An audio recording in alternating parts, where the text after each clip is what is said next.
Today we are going to do note set number 7, so flip to your table of contents page, and we are going to put these notes on to page 9. So page 9 in our unit 1, and this one is going to be titled Special Products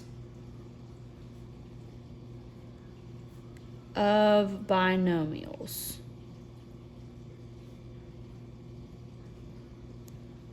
Special products of binomials. Now, products is still dealing with multiplication, but there are a couple scenarios that we have to talk about dealing with some binomials, which remember, binomial are two terms. So we're still just going to be multiplying some polynomials. Now that you have that written down, go ahead and flip to page number 9 in your notebook. And then you were either given this in person or on Google Classroom, but it is one sheet of paper, and we're going to fold this like a booklet and tape it down. So go ahead and do that. So fold it so it looks like a little book, just like this. And remember, when you go to tape this down, you have to open it before you tape it down, or else you'll tape it closed. So open it, and then you'll just tape like 4 small pieces and tape down the corners.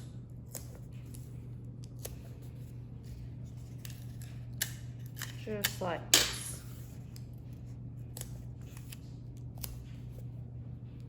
And then we're ready for some notes.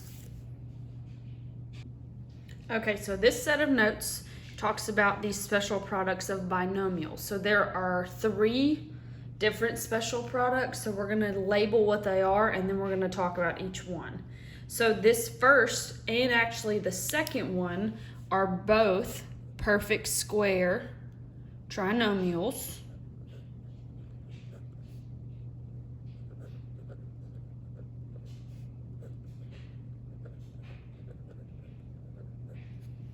So that one is a perfect square trinomial. We'll put a little star out there in the front.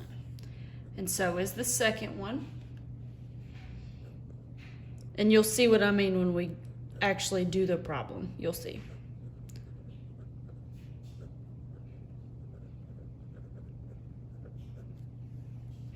So the first 2 are perfect square trinomials. So basically, whenever we multiply this out, guess what we're going to end up with? A trinomial. So it's going to have 3 terms in it. And that third one down here, this one is called a difference of squares.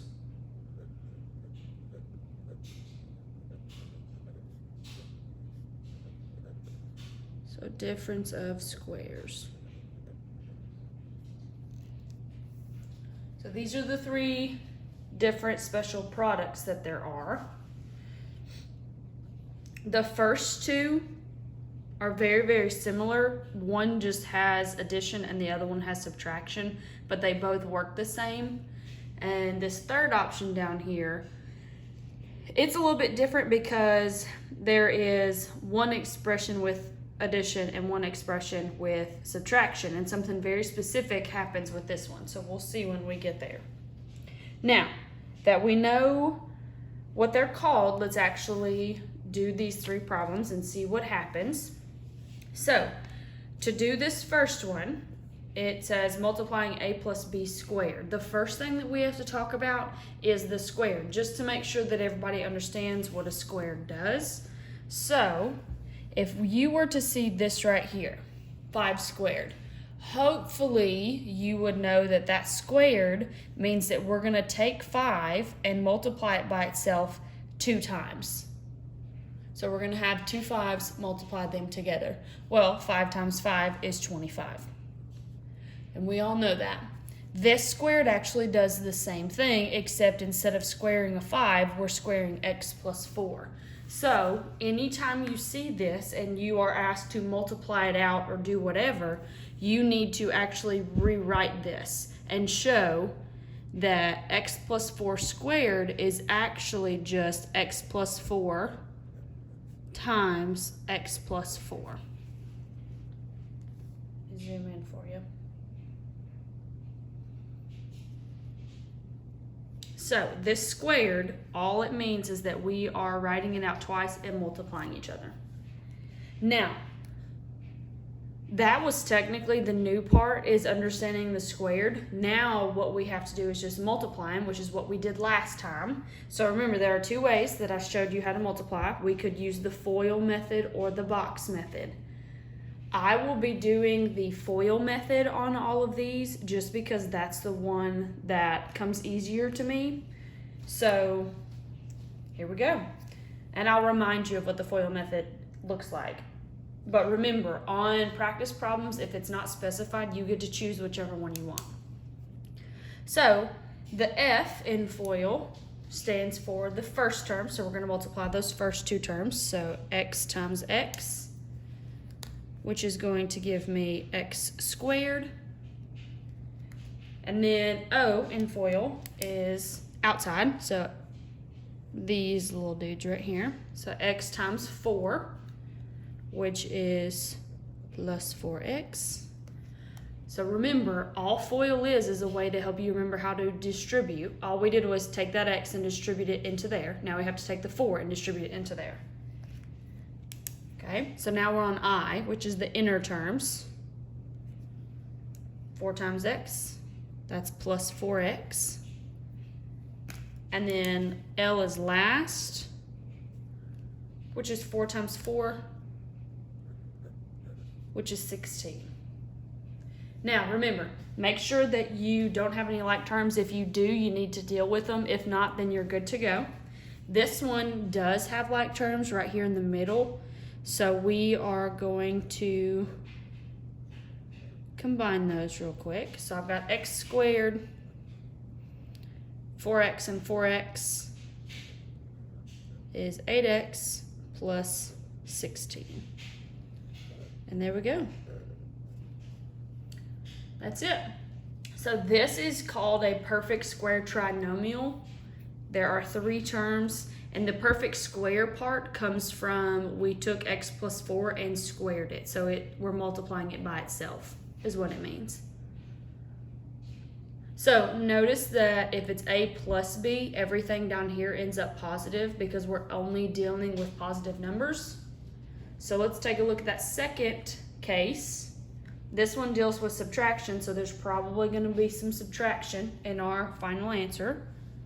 So we have x minus 5 squared this time. So I'm going to first write out what that actually means. So we have x minus 5 times x minus 5. And then we just need to multiply it out. So we need x times x, x squared.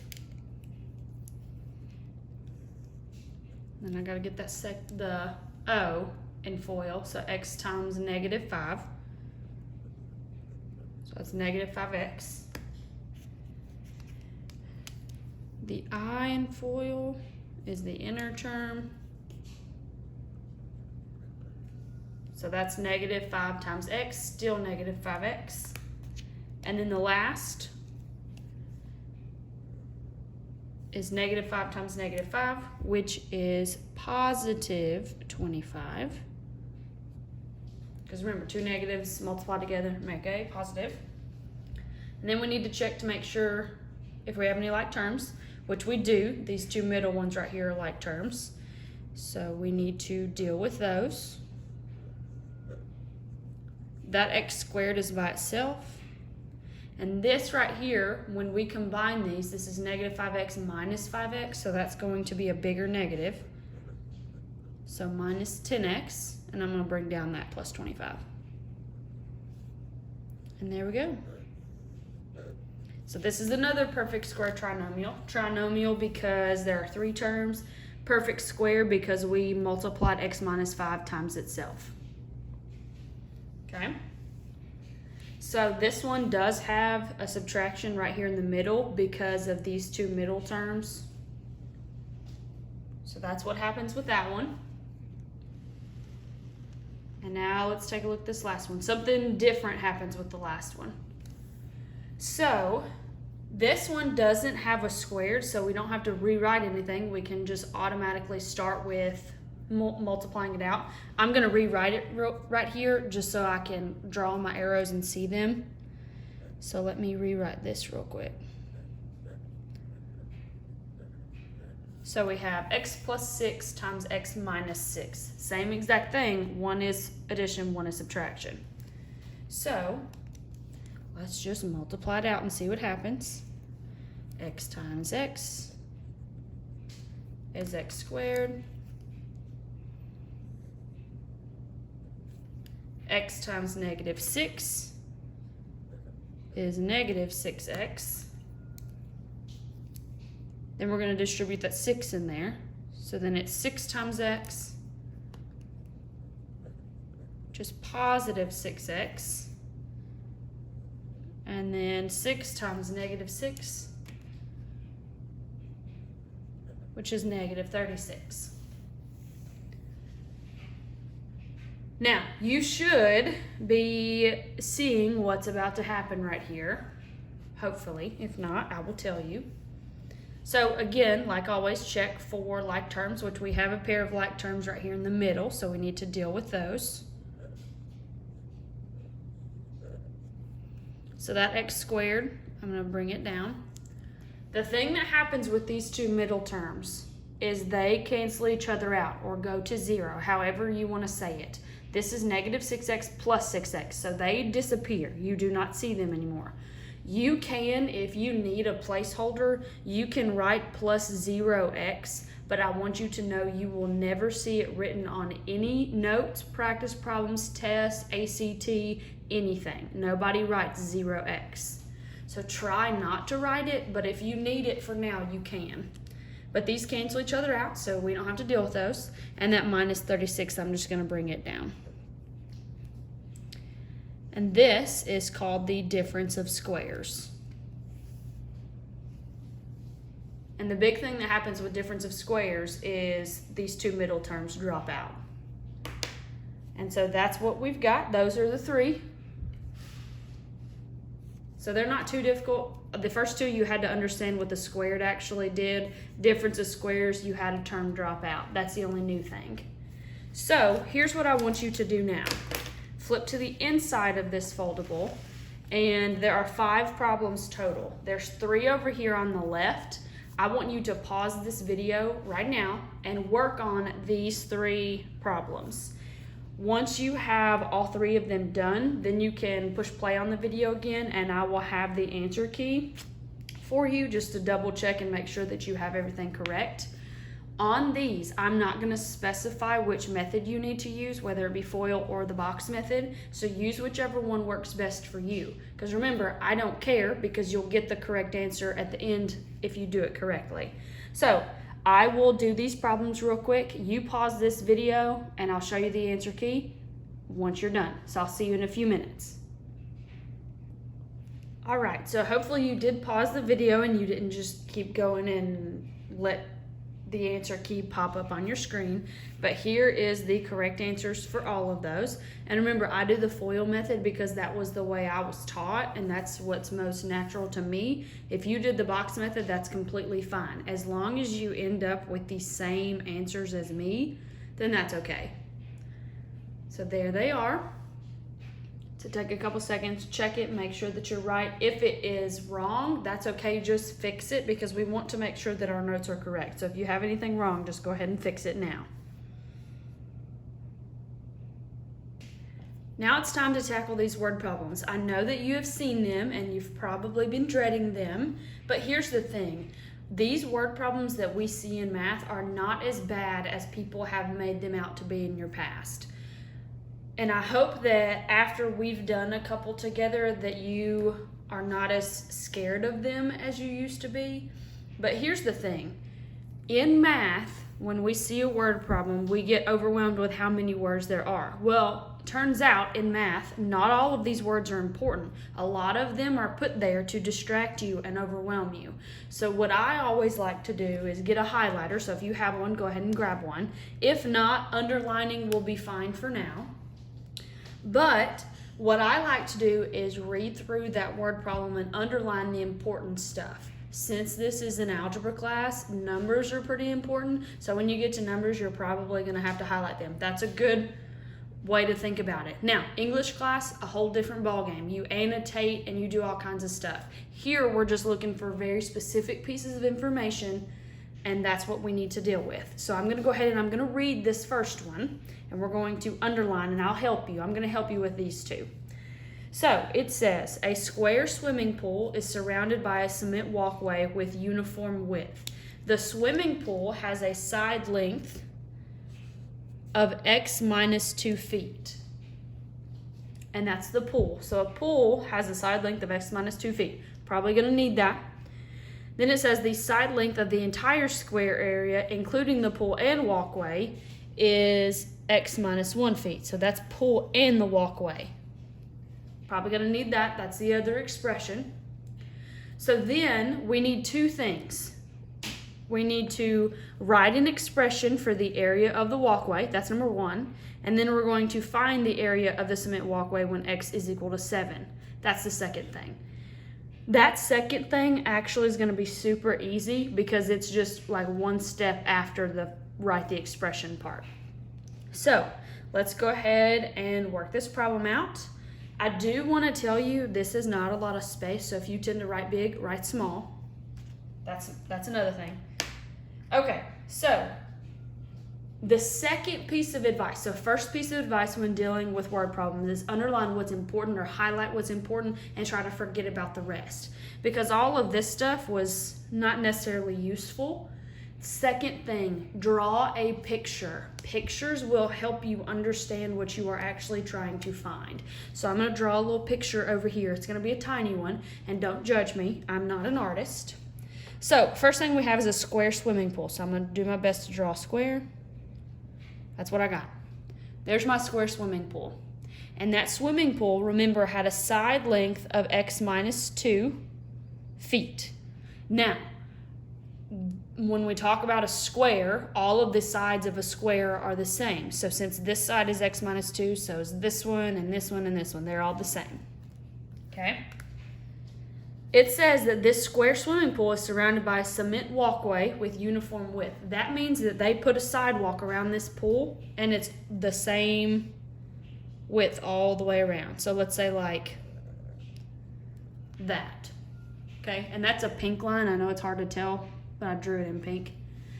So then it says the side length of the entire area, including the pool and walkway, is x minus 1 feet. So we got x minus 1. Okay, and that also has to be a square because the pool was square, and if we put a sidewalk around a square thing, it's also square.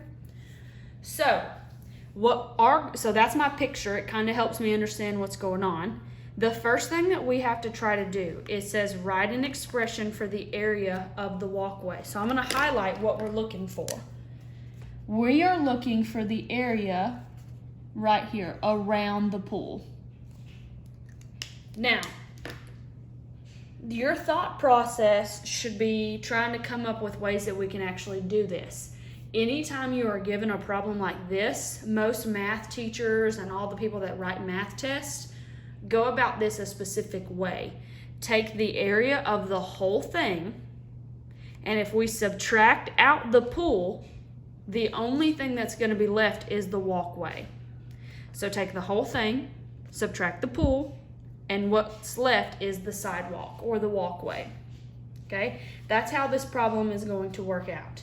So, first thing we need to do is get the area of the whole thing, area of the pool, and then we're going to subtract them, and that'll give me the walkway. So let's get the area of the whole thing.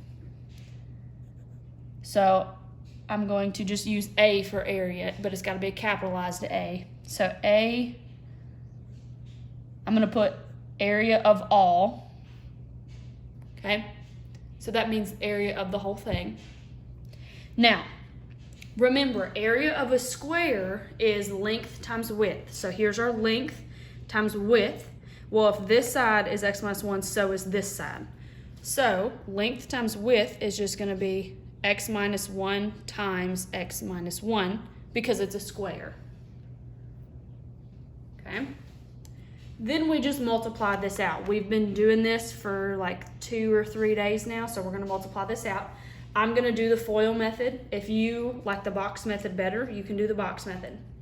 Because we don't have a lot of space, I'm going to do the FOIL method without drawing the arrows, okay? So follow along, because hopefully by now multiplying these out is getting easier for you.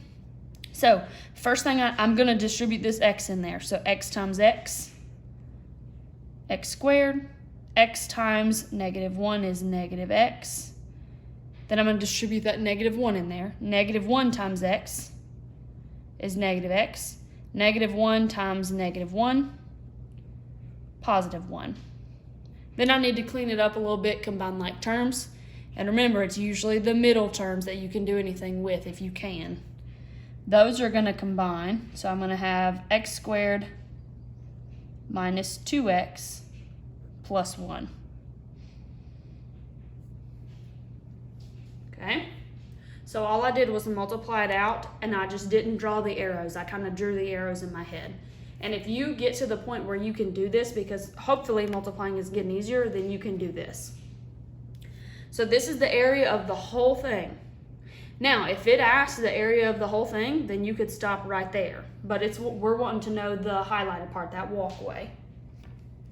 Now, let's find the area of the pool, which is that blue box that I drew. So area of pool. And it's gonna kind of follow the same suit. We're dealing with a square. So this side is x minus 2, which means this side is also x minus 2. And area of a square is length times width. So I have x minus 2 times x minus 2. And then again, I just need to multiply it out. So again, I'm gonna do FOIL in my head.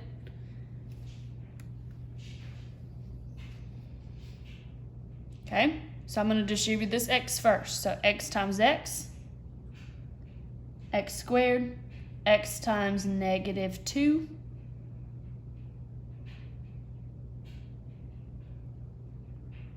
is -2x.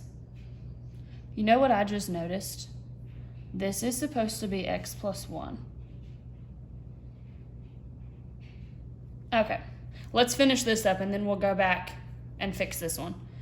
Okay, so let's see. I've distributed x times x and then x times that -2. Now I'm going to distribute this -2. So we're going to have -2x, and then -2 times -2 is +4.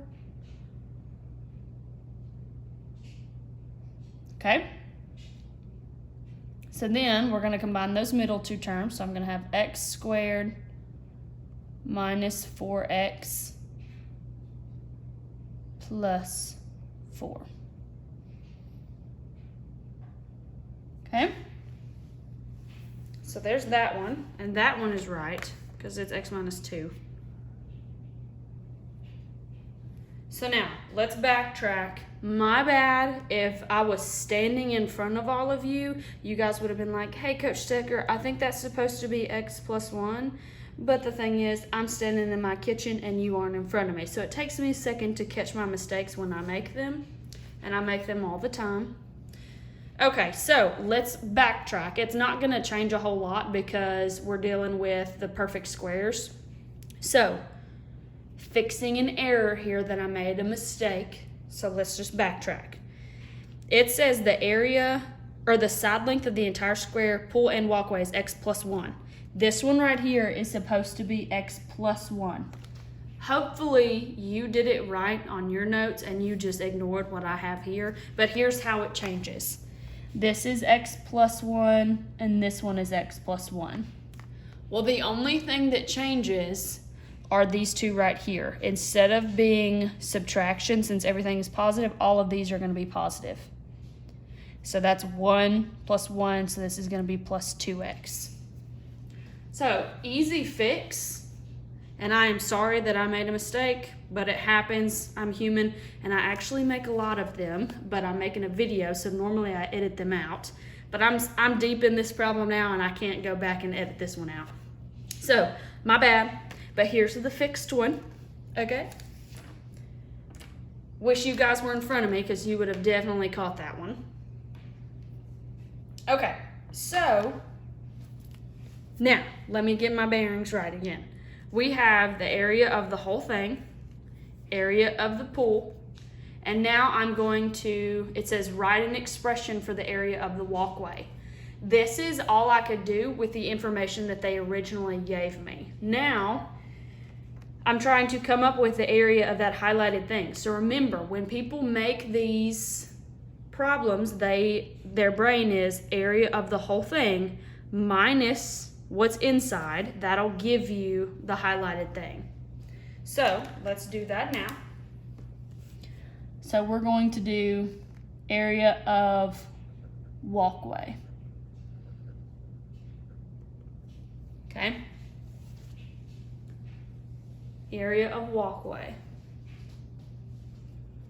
Now, we have to take the whole thing. And remember, anytime that we are adding or subtracting, we know that we're going to be subtracting right here. So make sure you put these in parentheses when you do. So we have x squared plus 2x plus 1. And we're going to subtract off the area of the pool, which is x squared minus 4x plus 4. And this one is a subtracting polynomials, so this one should be pretty easy. So I need to get rid of these parentheses. Remember, to do that, you just distribute whatever number is out here.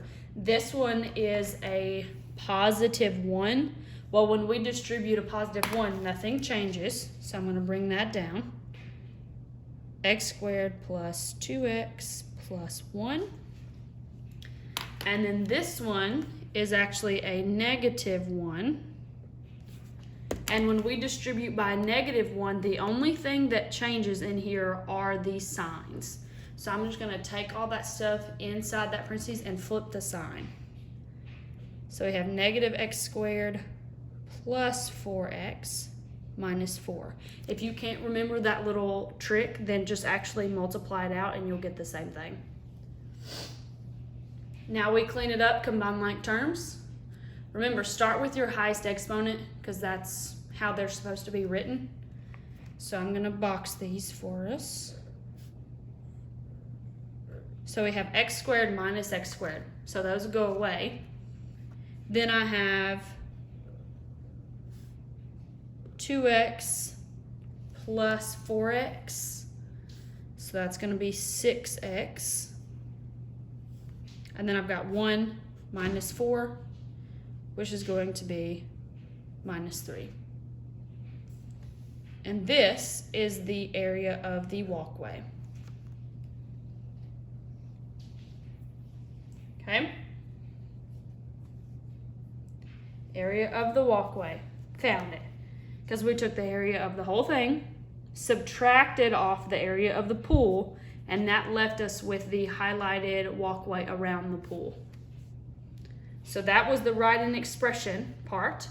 The next part is super simple. It says, then find the area of the cement walkway when x equals 7. So all we're doing with that is taking this and plugging in 7. Because it told you what x was. So we're just going to evaluate now. So plug in 7. And then you just do the math. So 6 times 7 is 42. And then we're going to subtract off 3. So that's going to be 39. And because we're dealing with area, it's got to be feet squared. And there you go. 39 feet squared. So I know that this felt like a marathon, and it also didn't help that I took like 2 minutes trying to correct the mistake that I made. But once you get used to these types of problems, they go by a lot faster, I promise. So that's how they typically work. We're going to do one more together, and then I've got some practice problems for you to do. Okay, so we have one more problem that we're going to do in this note set, and I will try my best not to mess this one up. So I'm going to read it first, and if you have a highlighter, let's highlight important things. If you don't have a highlighter on hand, then just underline them. That'll be fine. Okay, so Kira is framing a square painting with side lengths of x plus 8 inches. So we got a square with side length of x plus 8. Okay, the total area of the painting and the frame has a side length of 2x minus 6. Okay, so that's the whole thing. The material for the frame will cost 8 cents per square inch. Write an expression for the area of the frame and then find the cost of the material for the frame if x equals 16. So this problem is actually very similar to the one that we just did, except this time we're talking about framing a painting and we want to know how much the frame is going to cost. So I'm going to highlight that 8 cents because we'll need that when it comes time to evaluate the stuff. Okay, so that was the first important thing, was to highlight what we need. Second most important thing to do, maybe you remember, draw you a picture. So we're going to draw a picture of kind of what we're dealing with. So we have a square painting, so I'm going to draw me a square again. There's my square painting. And my square painting has a side length of x plus 8. Let's make sure that I'm right. X plus 8, good. Now, we're going to put a frame around that painting, and it also has to be a square because the painting was a square. And the total area of the painting and frame is 2x minus 6. 2x minus 6. And now, let's go down here towards the end of the word problem to figure out what we're trying to actually find. So it says, write an expression for the area of the frame. So again, I'm going to highlight what we're trying to find here. We are just looking for this portion right here. We don't need the area of the whole thing. We don't need the area of the painting. We need just the highlighted portion. So when problems are set up like this, it's usually area of the whole thing minus the area of the inside. That'll give you that little highlighted spot. So that's what we got to do again. So let's do area of all. So area of the whole thing. So we're looking at that pink square that I drew. And that one, area of a square, remember, is length times width. Since this is a square, these two are the same size. So it's going to be 2x minus 6 times 2x minus 6. And I'm going to FOIL this out and multiply it out. Remember, I'm not going to draw the arrows, but stick with me. So what I'm doing is I'm distributing this 2x in there. So 2x times 2x is going to be 4x squared. 2x times negative 6 is going to be negative 12x.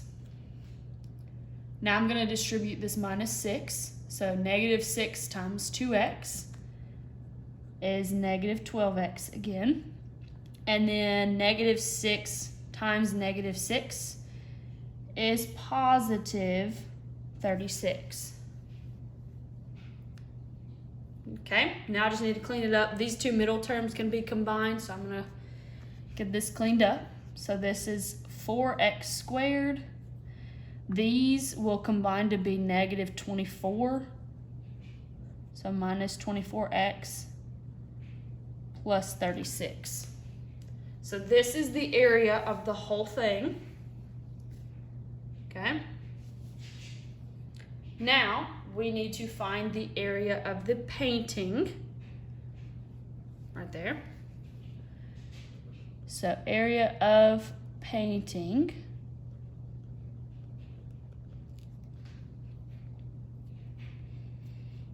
And that, remember, is also a square, so it's going to be x plus 8 times x plus 8.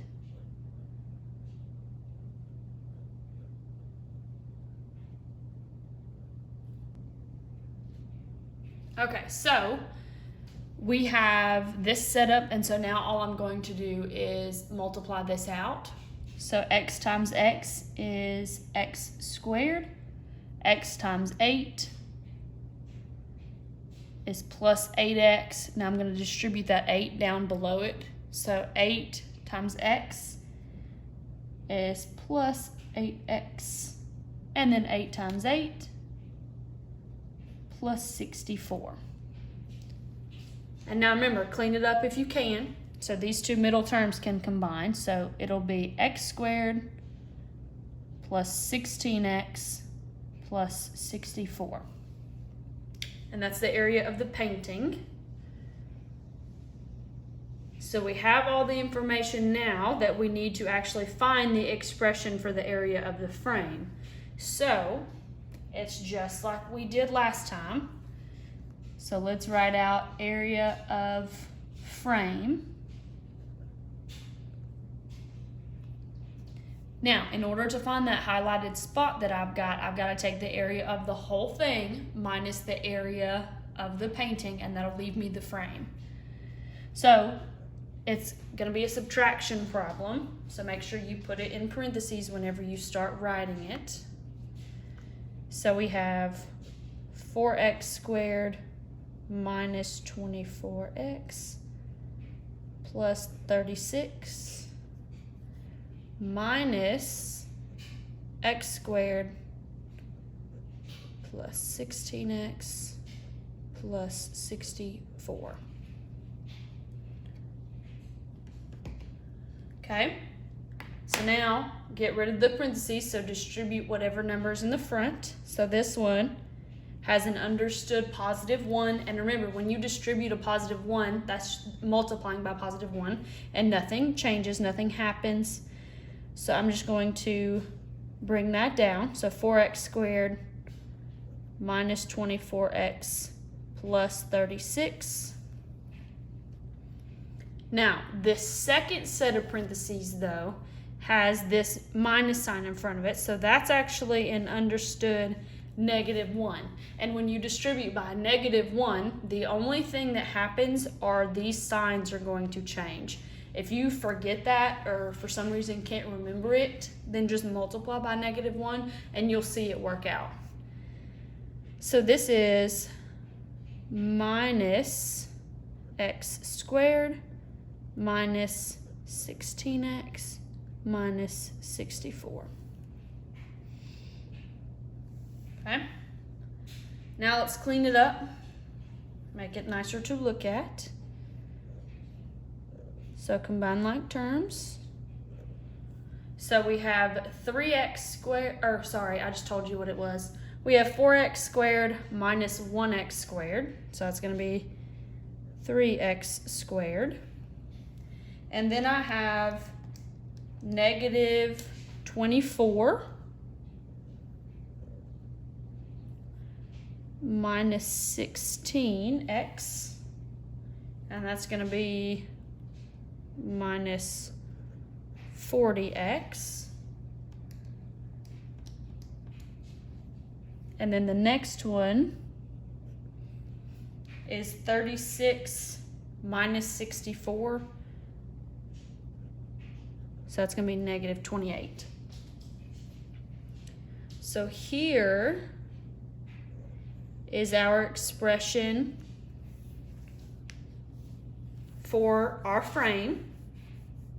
So right here it says write in expression for the area of the frame. We have done that. So now it says then find the cost of the material for the frame if x equals 16. So what we need to do, see how this has x's in it? It told us that x is equal to 16.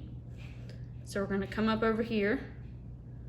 So 3, I'm going to plug in 16 everywhere I see an x.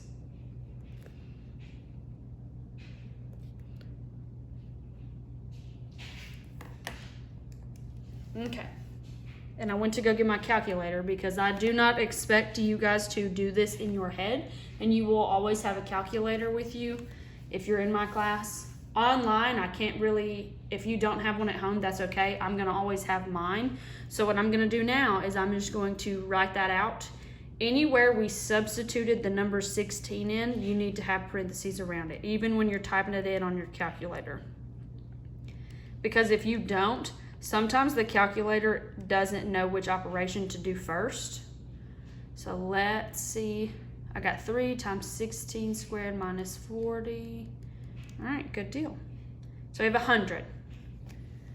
So we have, the frame is 100 feet squared. So that's what that means. But it wants us to find the cost. If it asks for the area of the frame, then we're done. It's 100 feet squared. We need to know what it's going to cost us if it's 8 cents, square inch. This is inch, not feet. Gosh, 100 feet would be a massive frame. See, I said I wasn't going to mess up on this one, and here I am. 100 inches is a lot. That's still a big frame, but it's way smaller than 100 feet. Okay, so we have a 100-inch frame, 100-inch square feet, no square inches. And now we are wanting to multiply that by 8 cents.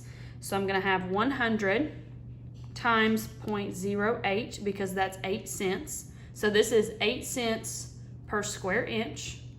So that frame costs $8.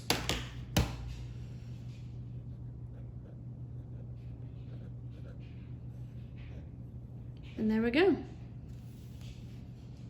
So that frame, well, the cost of the material to make that frame is going to be $8.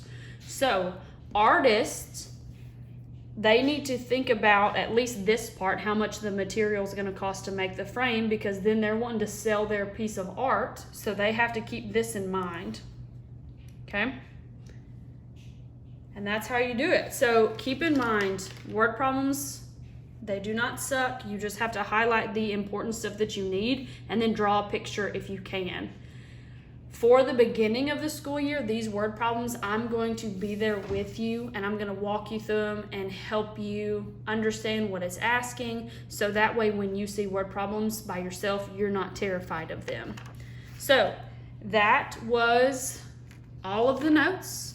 So now I've got some practice problems for you to work on. So good job today, and again, I apologize for my mistakes that I made, but remember, I'm human. I'm gonna make them, and you guys would catch them if I was standing in front of you. It just takes me a little bit longer to catch them because I'm by myself. So I hope you have a great rest of the day, and I'll see you next time.